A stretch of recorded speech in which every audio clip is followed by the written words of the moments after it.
Welcome to my channel. ഇന്ന് നമ്മൾ തയ്യാറാക്കുന്നത് സദ്യ സ്പെഷ്യൽ ആയിട്ടുള്ള വളരെ രുചികരമായി തയ്യാറാക്കുന്ന നല്ലൊരു പൈനാപ്പിൾ പച്ചടിയുടെ റെസിപ്പിയാണ്. ഊണിൻ്റെ കൂടെയും സദ്യയുടെ കൂടെയും നമുക്ക് എടുക്കാവുന്നതാണ്.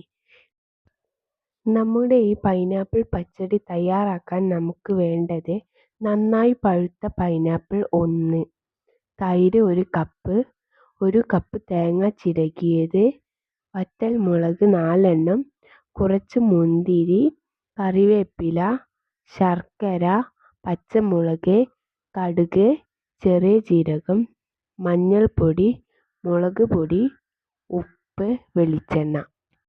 പൈനാപ്പിൾ ഇതുപോലെ 300 ഗ്രാം അളവിൽ കട്ട് ചെയ്തെടുത്തിട്ടുണ്ട്.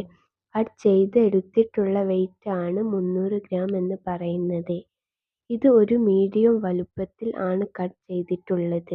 തീരെ സൈസ് കുറഞ്ഞിട്ട് കട്ട് ചെയ്യേണ്ട കേട്ടോ. പിന്നെ ഇതിലേക്ക് വേണ്ട 1 കപ്പ് തൈരാണ് എടുത്തിട്ടുള്ളത്. കട്ടി തൈരാണ് എടുത്തിട്ടുള്ളത്. ഇതൊരു ബൗളിലേക്ക് ചേർക്കാവുന്നതാണ്.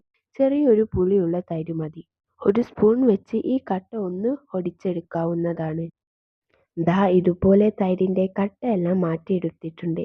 ഇനി നമുക്ക് വേണ്ട ഒരു മൺചട്ടി അടുപ്പത്തേക്ക് വെച്ചിട്ടുണ്ട്. ഇതിലേക്ക് നമുക്ക് പൈനാപ്പിൾ ചേർക്കാവുന്നതാണ്. പിന്നെ ഒരു 1/2 കപ്പ് വെള്ളം കൂടി ചേർക്കാം.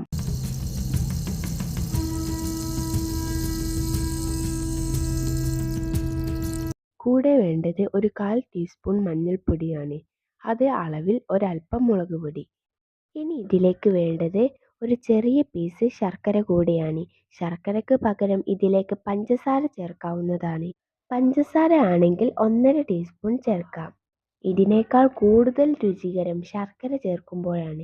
ഇനി ഇതിലേക്ക് ആവശ്യമായ ഉപ്പ് ചേർക്കാവുന്നതാണ്.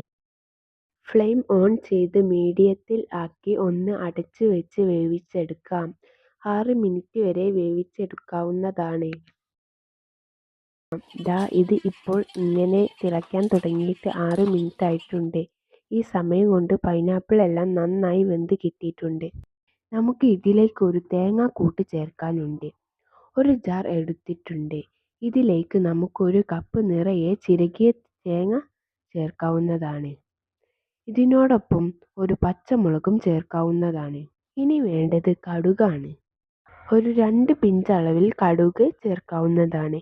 ജീരകം കൂടി ചേർക്കാം. ഇനി ഇതിലേക്ക് ഒരൽപ്പം വെള്ളം കൂടി ചേർത്തിട്ട് സ്മൂത്തായിട്ട് അടിച്ചെടുക്കാവുന്നതാണ്. ദാ ഇതുപോലെ സ്മൂത്തായി ഞാൻ അടിച്ചെടുത്തിട്ടുണ്ട്. ഈ കൂട്ട് നമുക്ക് ഇതിലേക്ക് ചേർക്കാം. കൂട്ടും ചേർത്തിട്ട് എല്ലാം കൂടി നല്ലവണ്ണം യോജിപ്പിച്ചെടുക്കാവുന്നതാണ്. ഇപ്പോൾ നമുക്ക് ഫ്ലെയിം ഒന്ന് മീഡിയത്തിൽ വെക്കാം. 2 മിനിറ്റ് ഇത് ഇങ്ങനെ ഒന്ന് തിളയ്ക്കട്ടെ. എന്നാലേ അതിൻ്റെ പച്ച ടേസ്റ്റ് ഒന്ന് മാറിക്കിട്ടുകയുള്ളൂ. ഫ്ലെയിം കൂട്ടി വെക്കരുത്. ഇത് ഇപ്പോൾ ഇങ്ങനെ തിളയ്ക്കാൻ തുടങ്ങിയിട്ട് 2 മിനിറ്റ് ആയിട്ടുണ്ട്. ഈ സമയം കൊണ്ട് തേങ്ങയുടെ പച്ച ടേസ്റ്റ് എല്ലാം മാറിക്കിട്ടിയിട്ടുണ്ട്. ആ ഒരു ചൂട് ചെറുതായിട്ട് മാറിയിട്ട് വേണം തൈര് ഒഴിച്ചു ചേർക്കാനായിട്ട്. ദാ ഇപ്പോൾ ആ തിളയ്ക്കുന്ന ചൂടൊന്ന് മാറിക്കിട്ടിയിട്ടുണ്ട്. ഇനി നമുക്ക് തൈര് ചേർക്കാവുന്നതാണ്. തൈര് ചേർത്തിട്ട് ഇത് നല്ലപോലെ യോജിപ്പിച്ചെടുക്കാം.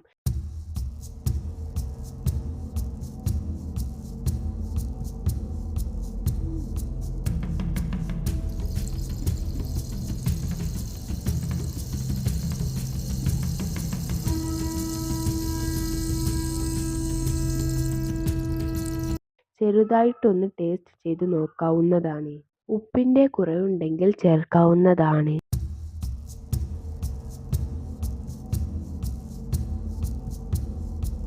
ഇനി ഇതിലേക്ക് ചെറുതായിട്ടൊരു താളിപ്പ് ചേർക്കാവുന്നതാണ്. താളിപ്പ് ചേർക്കാനായിട്ട് ഒരു ചെറിയ ചീനച്ചട്ടി അടുപ്പത്തേക്ക് വെച്ചിട്ടുണ്ട്. ഇതിലേക്ക് നമുക്ക് 1/2 സ്പൂൺ അളവിൽ വെളിച്ചെണ്ണ ചേർക്കാവുന്നതാണ്. എണ്ണ ഒന്ന് ചൂടായി വരുമ്പോഴേക്കും 1/2 ടീസ്പൂൺ കടുക് ചേർക്കാവുന്നതാണ്. കടുക് ഒന്ന് പൊട്ടിത്തുടങ്ങുമ്പോൾ 2 വറ്റൽമുളക് ചേർക്കാവുന്നതാണ്. ഇവിടെ തന്നെ ഒരൽപ്പം കറിവേപ്പിലയും കൂടി ചേർക്കാം.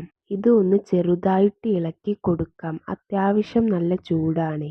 ചൂടൊന്ന് മാറിയിട്ട് വേണം നമുക്ക് പച്ചടിയിലേക്ക് ഒഴിക്കാനായിട്ട്. അല്ലെങ്കിൽ എണ്ണ വീഴുന്ന സ്ഥലത്തുള്ള തൈര് പിരിഞ്ഞു പോകും. ചൂട് മാറിയിട്ട് ഇത് പച്ചടിയിലേക്ക് ചേർക്കാവുന്നതാണ്. താളിച്ചത് ചേർത്തിട്ടൊന്ന് യോജിപ്പിച്ചെടുക്കണം. അരമണിക്കൂർ അടച്ച് വെക്കാവുന്നതാണ്. ഫ്ലെയിമൊക്കെ ഓഫാണ്. അരമണിക്കൂർ കഴിഞ്ഞിട്ട് സെർവ് ചെയ്യാവുന്നതാണ്. വളരെ രുചികരമായിട്ടുള്ള നല്ലൊരു പച്ചടിയാണ് ഇത്. അപ്പോൾ സദ്യയ്ക്കൊപ്പം ഊണിനൊപ്പം ഈ പൈനാപ്പിൾ പച്ചടി തയ്യാറാക്കി നോക്കുക.